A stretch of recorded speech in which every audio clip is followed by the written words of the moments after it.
haddaynu qabsanno waxeenna waan noolaan karna laakiin bisharad iimaanku inuu nagu soo noqdo wey in gobonnimada dalkeenna iyo dadkeennu inagu weynaato wey iyadaa ka faa'iida roda ogow iyadaa ka raandhisroon iyadaa ka macaan maxaa wacay shakhsiyaddaada toosaysa dadkan soomaalida ah waa ka buuxaa hal abuur waxaan filayaa hadda inay gudbeen wakhtigii ay qalinkii waraaqda la kala baqi jireen inay gudbeen baan moodahay waxaa loo baahanya mabdacadda in la xoojiyo oo buugta la daabaco baa loo baahanya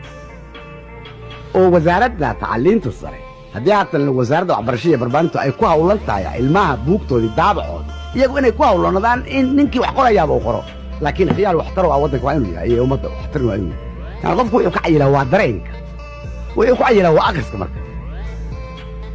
oo fikrado kala gado intaasoo buug uu akhriyo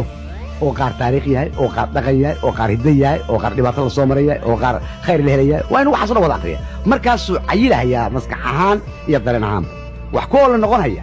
cilmi runa markaasuu dhadhaminaya marka in la xoojiyo mabdacadda weeyaan in wasaaradda waxbarashada oo wasaaradda tacliinta sare iyo hay'adaha ka hooseeya inay aad isugu taxalluujiyaan Soomaaliya ma likayd maanta ma dhalan ma dhalan muddo dheer bay jirtay away hiddaheed saqaafadeeda caaw miyaan loo baahnayn in la soo faago miyaan loo baahnayn in loo sameeyo meesheedii lagu daawanayo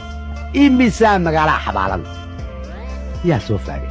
halkaas bayna taarikhdeena ku jirta oo laga helaya iyo ciddaan ahayn